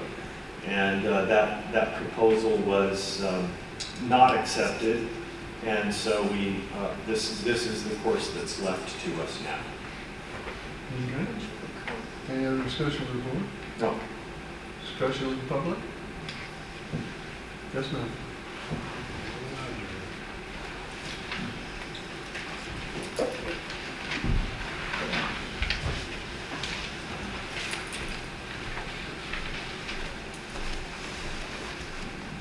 Okay.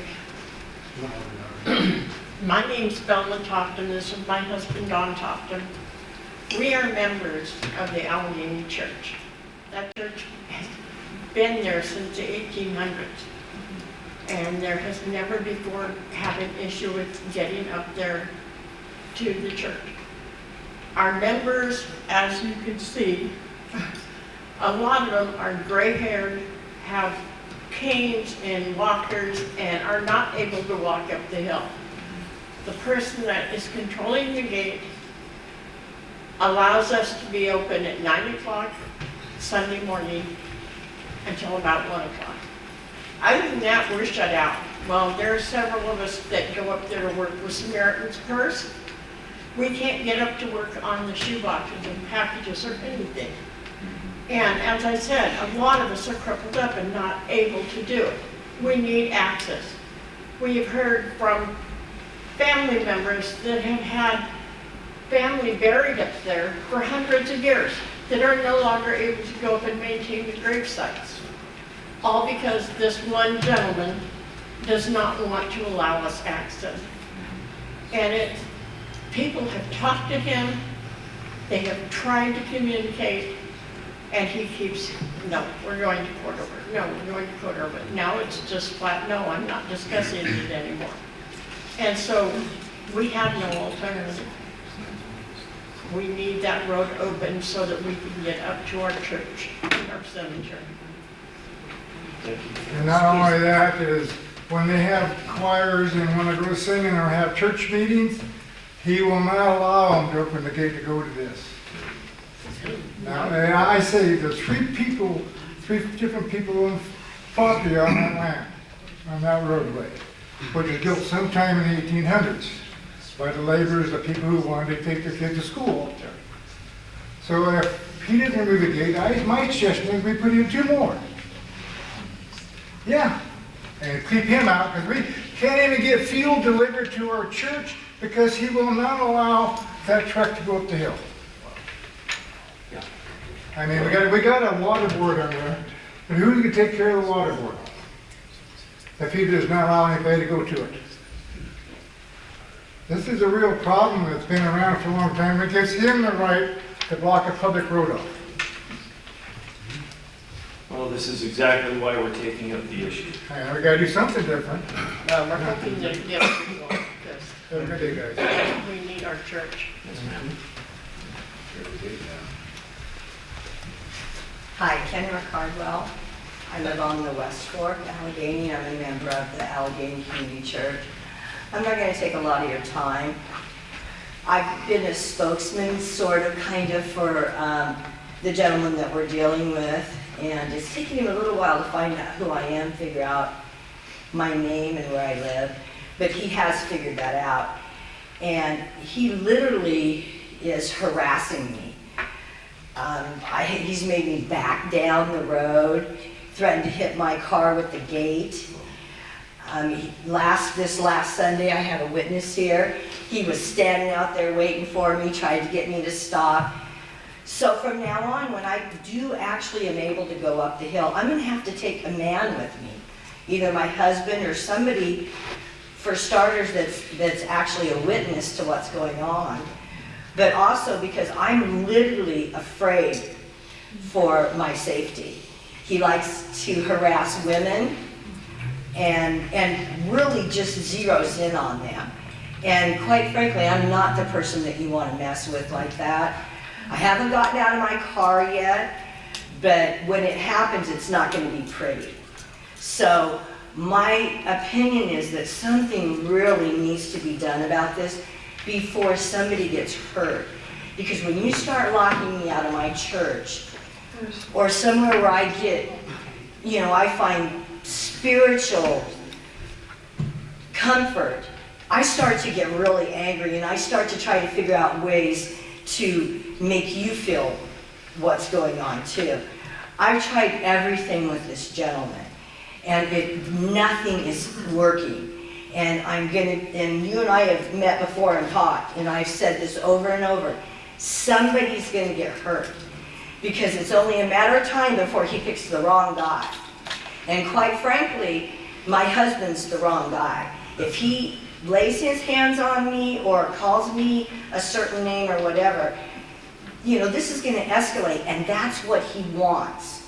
So now I have to figure out whether I want to go to church anymore, or if I want to continue to be harassed by this person. We don't call the cops. They refuse to come out, and I understand that. They're busy. This is all civil litigation. I get that. But I'm going to tell you right now, and I'm going to tell everybody in this audience, somebody's going to get hurt. And when it goes down, Ma'am, please talk to us. it's somebody's going to get hurt. And I said it over and over and over again. And now we have a situation where there's a court date, and he feels like he's losing control, and this is escalating out of, I mean, it's just, he's out there waiting for people. He'll sit there with the gate and close it and open and close it and open. I mean, this is just crazy. So please, if you can do something, if you can help us alleviate the situation or just calm it down to some point, we would really appreciate it. All right? Thank you for your time.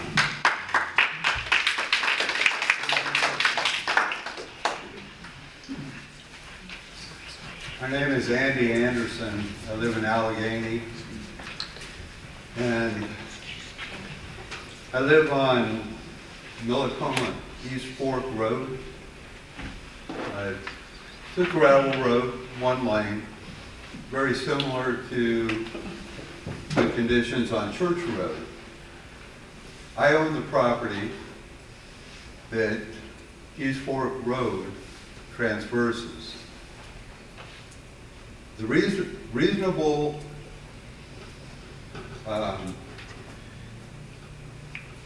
use of that road, when I bought the property, I knew that there was going to be traffic going back and forth. Behind me, there's another residence, and behind that residence is the Millicoma Tree Farm that belongs to Weyerhaeuser. This past year, the neighbor up behind me decided to put up a gate. Weyerhaeuser didn't like that. As soon as they found out about it, they went up and told him, this gate's got to come out. So, you know, what is a reasonable expectation when you purchase a property that has an existing road that goes through it? Would it be okay for me to put up a gate and hinder commerce that's going on? Should I, you know, tell my neighbor he can't have visitors or get deliveries? You know, we just ask that something be done that is reasonable for everyone that's affected. Thank you very much. Thank you, Ed. Thank you. Anybody else? Yes, ma'am.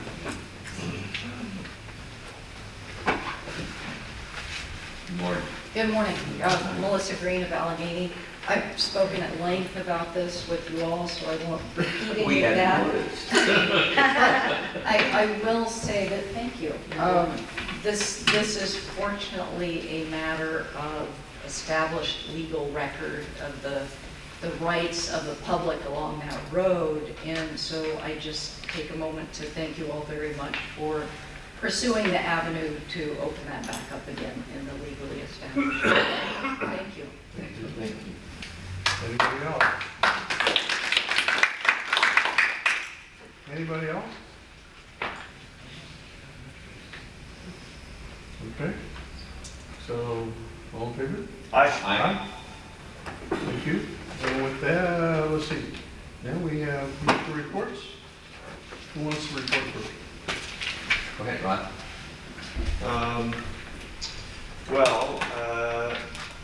We have been working on a number of different issues. This issue is now going to, this Allegheny issue is going to be coming to resolution. That's excellent.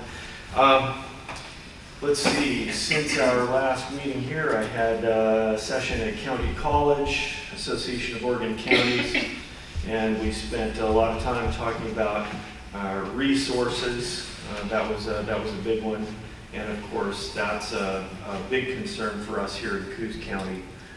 We know that we should be one of the most prosperous counties in the state by accident, and we are not. And so we're continuing to work on how to gain access to the revenue base that we should have coming off of the Coos Bay Wagon Road lands, the ONC lands, and looking toward all of that.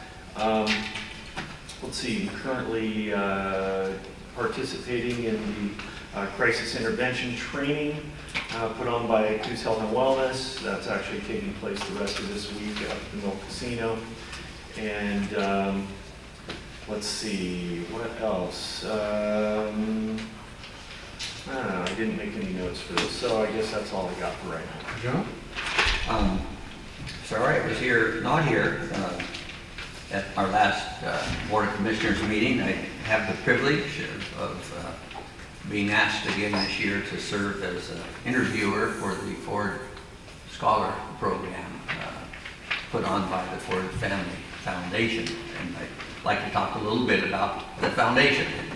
We're very, very fortunate to have such a foundation here in Oregon, and it is by the founder's direction, specifically,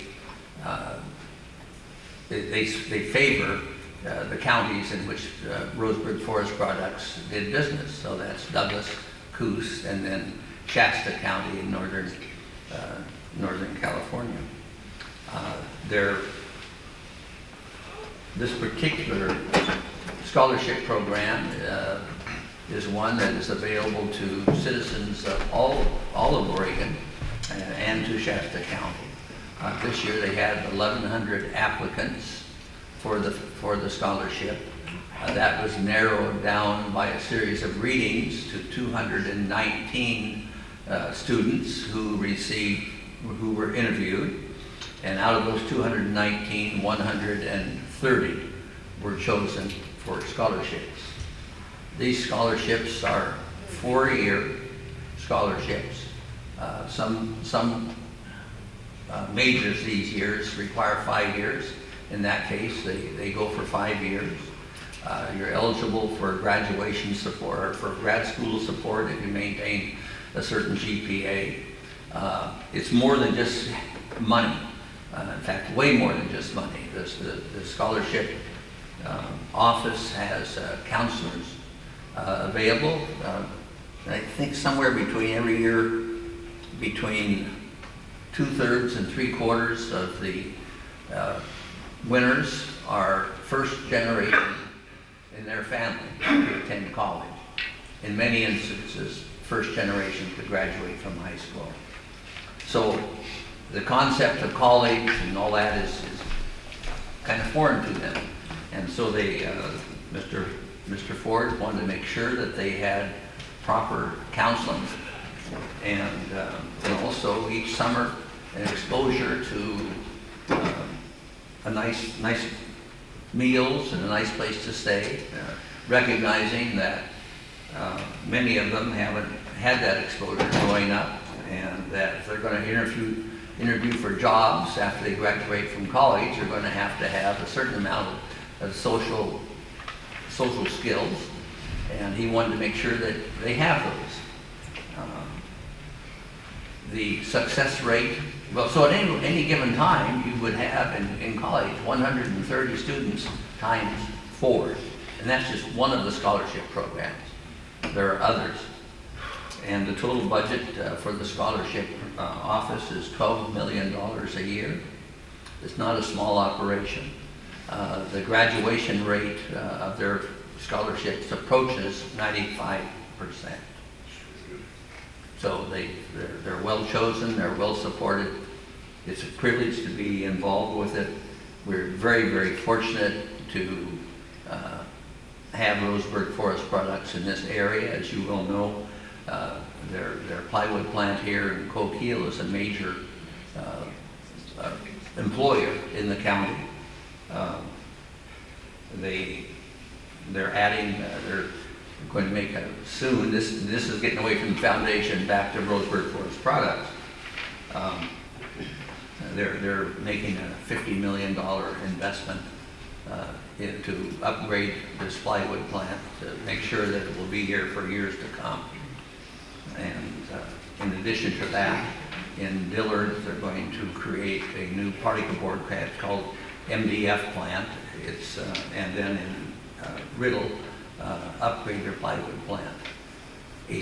In total, a $700 million investment in wood products and in jobs in Coos and Douglas counties. So not only are they a major employer, but they're a very responsible corporate citizen and do so much for our area. They gave us, just gave us a check for $50,000 for our fairgrounds. They continue to help us in so many ways. So it's one of the blessings we have in this county, is Roseburg Forest Products and its founder, Mr. Kenneth Floyd. So that's my presentation for today. And along with that 700 million employs local people. They didn't invest out of the area. They invested to reinvest here, which is really important. I attended the courthouse security meeting. We had a transit lodging tax meeting. The receipts coming in. I had a meeting about building codes, homeless. Went to the SWAT dinner last Saturday night. It was a good time. And with that, we have citizen comments. I have one more thing. Oh, John? I did go to a fundraiser for the Kids Hope Center. I don't know if I talked about this before or not. It is sponsored by the hospital and a lot of public donations. This was a fundraiser for that. This is a place that children who have been abused, sexually or otherwise, can go for medical treatment, psychological treatment, and soft interrogation so they can get to the bottom of what's and who's doing bad things. Unfortunately, this little organization has almost every year, year in and year out, at least 400 customers. That is absolutely tragic that we have that type of such adverse activity to so many helpless people in this community. And I urge you all, if you have a chance to support it, to do so. It is unfortunately needed in the worst way, and it needs all the support it can get. So if you have an opportunity, please keep that in mind. Citizen comments, Rob Taylor.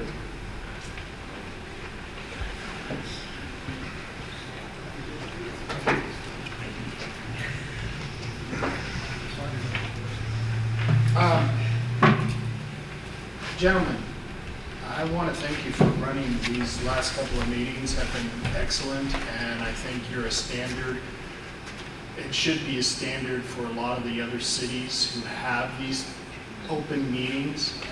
Bob, since we started having the public comment, you have been excellent on allowing people their time to talk on every single agenda item, and you don't know how much and I'm sure a lot of people appreciate that, because we have a lot of concerns, and they were definitely apt to what the agenda items were all about, and then giving us the time to speak afterwards.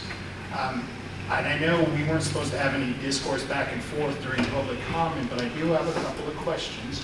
One is, we were talking about the forest land. How much of the habitat conservation plan where they're planning on shutting down, I think it was half or 2/3 of 55,000? 55%.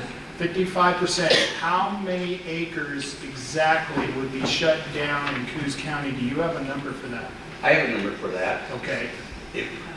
It's 7,200 acres, not 60,000 acres, as I heard on the radio yesterday. That's what I thought. I thought that was And, really yes, too high. And we worked very hard on getting this changed, but so far, not terribly successfully. I will work to correct that, by the way. Pardon me? I will correct that. Thank you. I hope you can. Yeah. So on our 7,200 acres, there's been very, very little harvest. There's 700,000 acres of these lands in the state as a whole. 100,000 of that lie in Klamath County, 600,000 in western Oregon. These are almost all lands that were taken back by counties for lack of failure to, for owners failure to pay taxes on them in the late 30s and early 40s. The lands, by and large, were burned over or logged over, and the counties couldn't afford to keep them. So the state came up with a program to replant them, and in exchange for that and managing the forest, they would get roughly 1/3 of the gross revenues, and the remaining 2/3 would go to the counties to be distributed amongst all the taxing districts in the county whose districts covered where the harvest took place. It's been going on for 10 years, how to manage those lands, and over the years the state has increasingly given priority to things other than harvest. And this latest round is that they would have a HCP, which in itself isn't necessarily bad. I think Right. it's good. Right. But it's how the HCP has been structured. And so in the end, 55% of those lands would not be subject to harvest. I would like to get a convoy or something to get over to Sisters on June 7th and 8th, or one of those days, and get people from hopefully from all the counties who are going to benefit from this. Actually, I think all 36 counties benefit from it anyway, because if one county's slacking or not getting what they need, it hurts the other counties. I think I would like to see someone from this board go there on that day. I know it's a 5-hour drive, you have to go through Willamette Forest, it's a pain in the butt, but I think it's something that you guys need to consider, because if they take this now, what are they gonna take later, you know what I mean? It's like they just seem to consume. Thank you, I appreciate that. So it's about almost 4,000 acres. 4,000. Close to it. What's Well, If you have 7,200, 4,000 would be closed off, is what you're saying. But they haven't done anything with ours, so. They haven't done it yet, but they're about ready to do it. Well, I don't know, that shutdown is not an even percentage across every parcel. That is right. So, It's not. So It's not gonna be an even. Right, so of our 74,000 is 45% or 55% of the 72. But they already, right, but the problem is, they've already shut down most of our 7,244 acres already. Already. Even before. Wait, for what? Because they have bird circles, all kinds of things, and so they basically shut the entire forest down.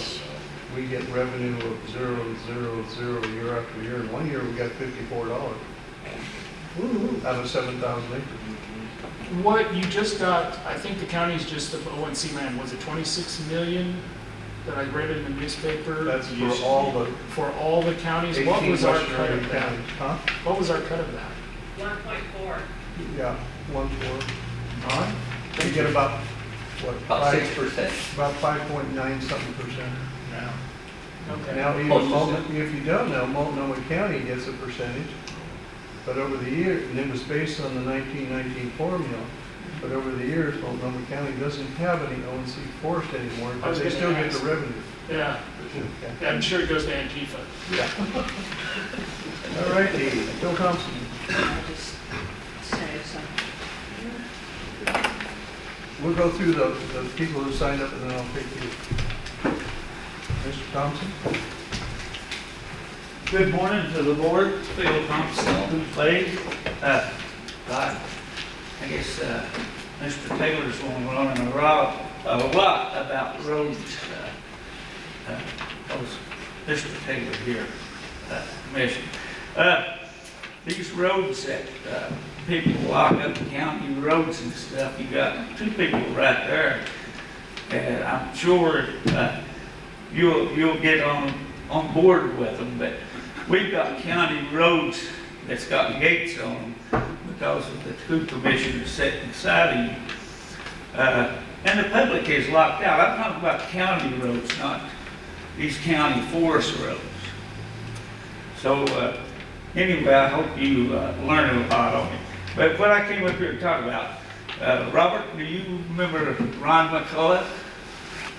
Born and raised in Templeton Valley. Vaguely. He stopped by my house the other day, and he'd been invited to a party of 3 other people to go up in the Elliott State Forest. I'm not going to name everybody, but one of them was the forestry guy at the college.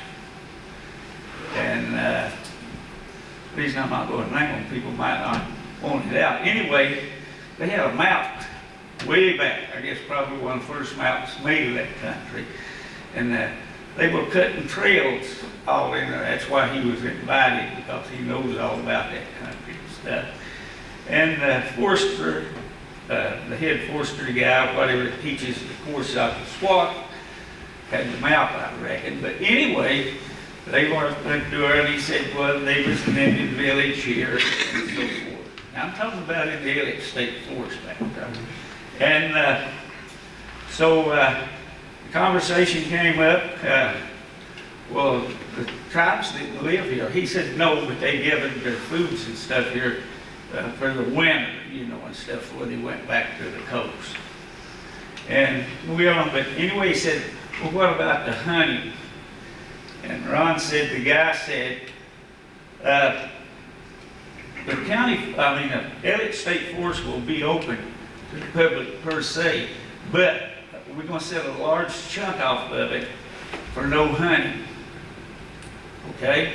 So, have you heard anything about this? No. Well, I went out and talked to Stuart Love the other day. I didn't particularly come up and tell him all of this, but he said they could put up, even you guys, you can put up no trespassing in your county forest and stuff, but you can't set no hunting and fishing laws and stuff. That's done by the State Fish and Game. Down at New River, you know what I'm talking about. He told me that was all posted, no fishing. He said they done been notified to take those signs down because you can put it up, no trespassing, charge people for trespassing and so forth, but you can't restrict hunting and fishing. So anyway, my point is, if they're going to do that out in the Elliott State Forest, when's people going to learn about it? The hunters and fishermen are getting locked out of everything the way it is. Just like on the road that goes down to Roseburg into Eisenhower. I don't think any fisherman was ever even asked about how many people is going to be locked out of all of those fishing places there and so forth. So what I would like for Mr. Taylor to do is question some of these roads and stuff that's getting locked up for, where somebody might dump garbage out there, not that they have, or they might do drugs out there, not that they have, but they may, and then the public loses the rights to these lands. And I thank you guys. All right, thank you. Ray Lee Cousins? Oh, yeah.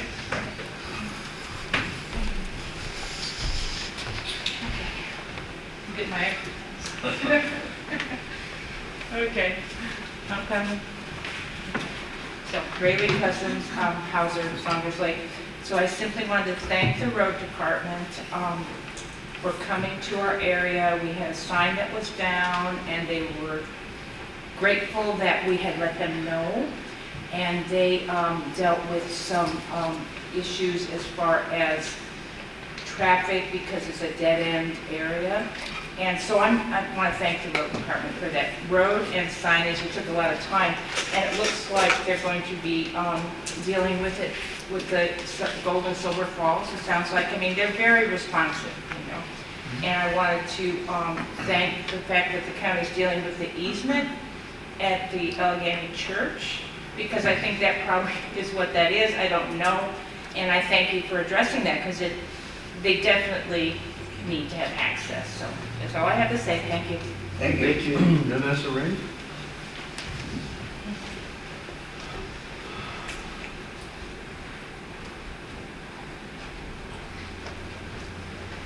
Hi. Get my steps up here.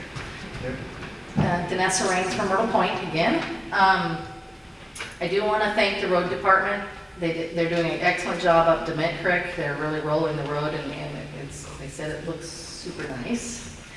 My husband's actually drove up there to work on, this is a good time since we've had a heavy spring. We're cleaning up our roads, all our road accesses to our timber holdings.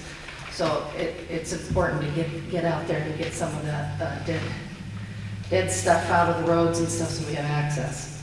I just want to go back to the fentanyl. I don't know what we have going on with our kids. I'm really advocate for kids. Is there anything going out in the schools, what they should and shouldn't do with fentanyl or pills or anything? They can't even pick it up. If there's something on the ground, is there that kind of stuff that's going on in our county where we have a newsletter or something that we have to give out to people for, so we have public awareness? I think we have an answer, the person here could answer that better than we. Okay. Care to come up and respond to Vanessa's concern?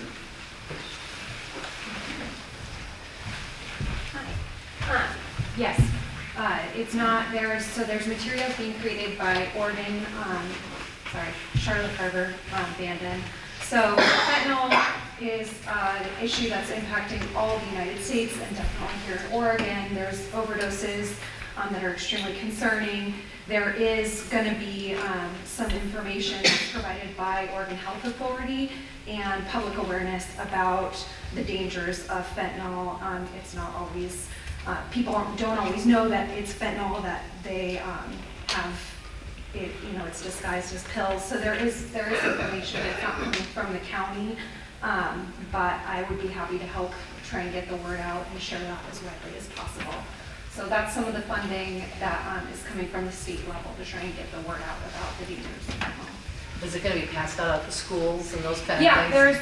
there's materials, there's curriculum that is being developed right now that will be given to schools to administer in each of the different school districts.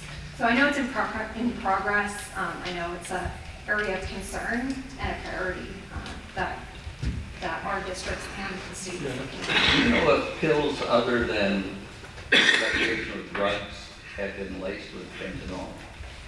I think our law enforcement probably can answer that better than I can. I know that there are people that are high risk of overdosing from fentanyl, and a lot of it has to do with like young people who may be taking a pill that was given to them that they didn't realize was fentanyl. And fentanyl is so dangerous because it is extremely potent compared to other drugs that have been on the Let me put my question differently. Are these kids getting vitamin C pills, or are they getting pills of some kind of recreational drug that is laced with fentanyl? So our law enforcement would be able to tell us what's happening here locally best, but I do know that it is, it's not vitamin C that I've heard stories of, but there are pills that somebody might think is Oxycontin or a prescription pill or other pills that they don't realize has fentanyl in it. I don't know about the details of that here in Coos County specifically, but that is a danger.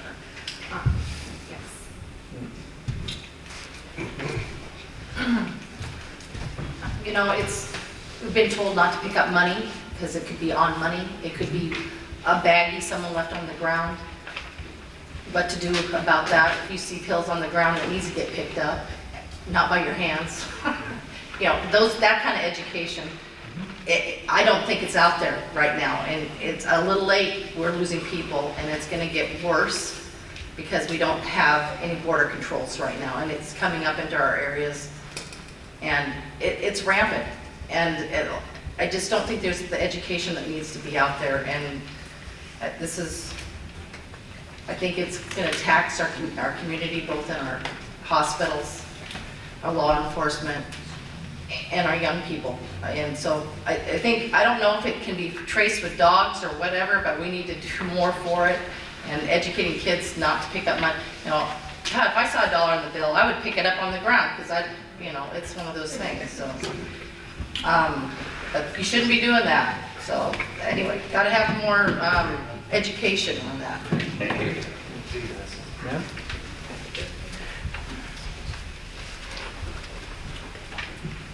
Kendra Cardwell, Allegheny.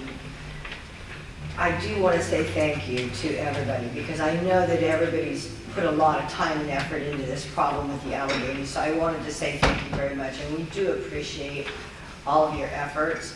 We have one other problem up there, though, that I wanted to address today, and some of you might be familiar with it, and it's our slide.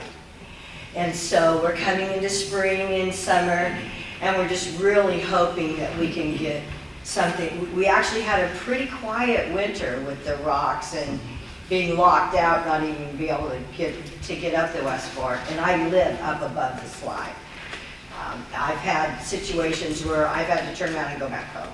So if we could do something about that this summer with the road department, I don't know if I need to go bang on their doors, squeaky wheel gets the oil, but I just wanted to reiterate that we do still have a problem with the slide, and it is quite dangerous. And if we could do something with that, I'd really appreciate it. I can assure you the road department is well aware of this issue.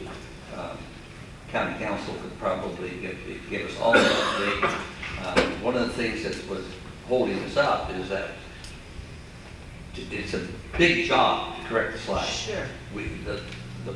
The property within the county's right of way isn't the only place that has a problem. It's adjacent to property, contiguous property owned by Weyerhaeuser. Right. And they have they agreed actually to deeded give that to the county, Yes. I believe, which enables us to now correct the problem. They have, the process isn't complete, so we don't have title to the property yet. But that's going It appears down. that they are willing to give us the property. Great. Okay, and if there's anything that we can do out there as citizens to help or move along or whatever, please let us know. Do you have a shovel? I do. Stay away. I have a chains and used to have a backhoe, but anything that we can help with, we would. Well, don't. Okay, all right. No shovel. Okay, thank you so much. We appreciate it. Dino?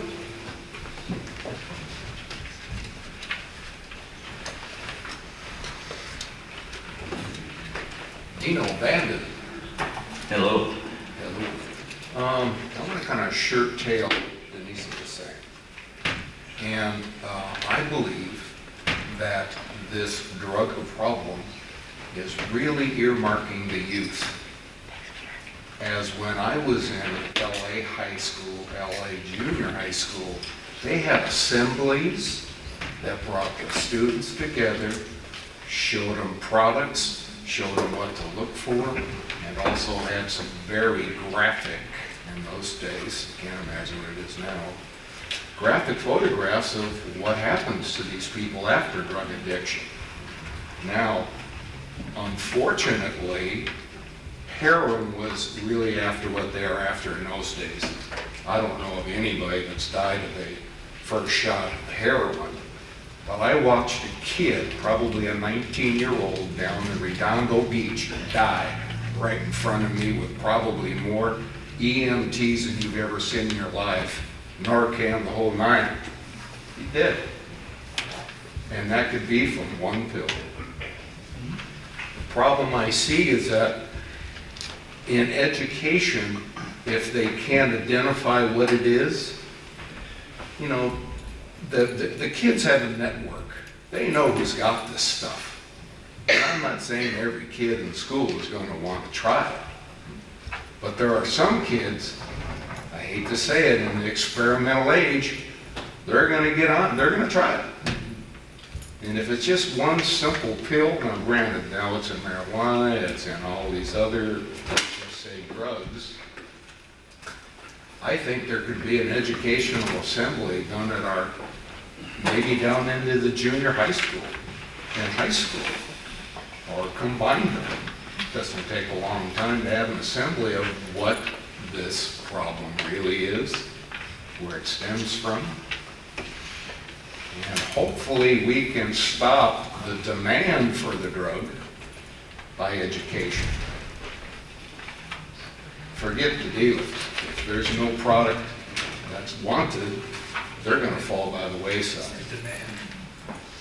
And now, I'd like to talk about a possibility through scent, and I don't know if they're stretched, I know that for a fact, but through our sheriff's department, and by the way, thank you very much for confiscating 1,000 pills, could be 1,000 lives you just saved. But, that was in cooperation with Josephine and Douglas County narcotics teams too. Okay. And I remember when I was youthful, and also my kids, I was youthful once. Careful. Yeah. Do you remember when John was youthful? Oh. No one. Camel Black. I certainly don't. There's group laws against it, you know. Yeah. I remember there was a big push, just say no to drugs. I haven't seen that anywhere. It's not for a long time. It might need to come back. And I was also thinking that if we were to, through scent, maybe somebody put up a notice, wanted drug dealers, reward. Maybe some people will actually start to turn some of these people in. Or at least let the drug dealers know, they might be looking for us. Might want to slow this down. So, yeah, might want to get out of town. Go back to California. So that's kind of it. I know it's a real tough nut to crack, but the fentanyl just came on the scene, what, a year ago, a year and a half ago, and look what it's doing. It's killing people all over. Yeah. And I wish that I had videoed watching this kid die, because I would have publicized that and put it out, because nobody knows what the effects are. When you're foaming out of your mouth, next thing, well, it's really an ugly thing to watch. There's nothing you can do about it. Just contact with your skin can do you. That's the sad part. You absorb It absorbs right through the skin. Yeah, and absorb adults- 70% of what you put on your skin. Yeah. Yes. Well, that was just a thought. Maybe we can really have some school assemblies about these items, because it's not going I to go. think the sheriff is working on that. Thank you, gentlemen. Not even said that. Oh, Dennis, Gene.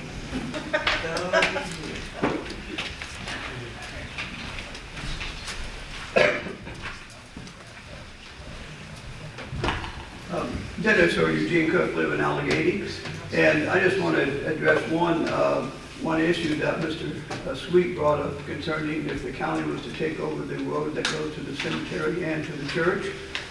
You were concerned about that the county would then have to maintain that road. I would like to tell you, commissioners, that that will not happen. I have maintained that road myself. I have a tractor. The church has bought gravel whenever it was needed. That will continue to happen. I never asked the county to come up there and take that road. It's a kind of short road. I have another tractor. If I'm not able, he would be very willing to do it too. So Thank that you is- so much for doing that. So that you will not be concerned about. We will maintain the road if you were to take it over as a county road. That's great. Appreciate Thank you, that. Dennis. Thank you.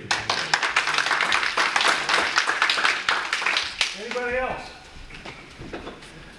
Yes, ma'am. Come on up. Is that me? Since I'm here and since we're talking about alcohol and drug issues in Coos County, Charlotte Kerber, Bandon, I'm also on the Alcohol and Drug Planning Committee for Coos County. I just wanted to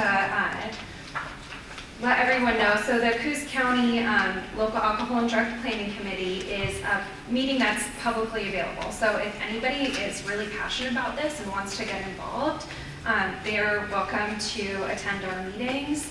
I do have a lot of information that I would be happy to share with anyone who's interested about what we're seeing as major issues here in Coos County, what's happening at the state level.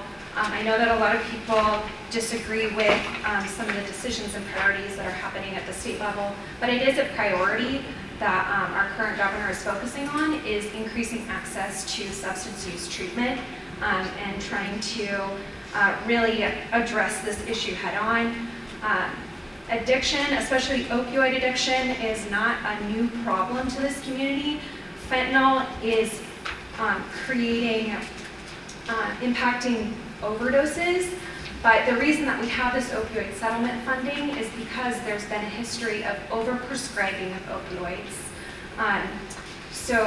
which is how the addiction epidemic really has grown hugely.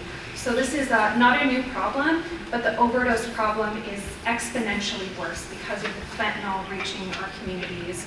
So it is extremely important. It is a complex issue. It is also very related to mental health, abuse, trauma. Many of the people that struggle with addiction have had hard things happen to them in their lives. And so addressing addiction is going to require expanded access to mental health services, expanded access to treatment programs, and definitely a focus on prevention in the schools, talking to children about the dangers of drug use. And I've heard it said multiple times today, but drugs today are different than they were in the past, and so we really do need to get the word out that fentanyl and overdose is an extremely high risk. Also, if there's something that you want to do in your personal life to help keep people safe around you, you can get naloxone, which is a way that you can save lives. There are a lot of people that are only alive here today because of naloxone and harm reduction services. So thank you for the interest. I'm really excited about digging into how we can address this problem together in Coos County. Thank you, Shirley. Anybody else? Thank you all for attending. We are adjourned.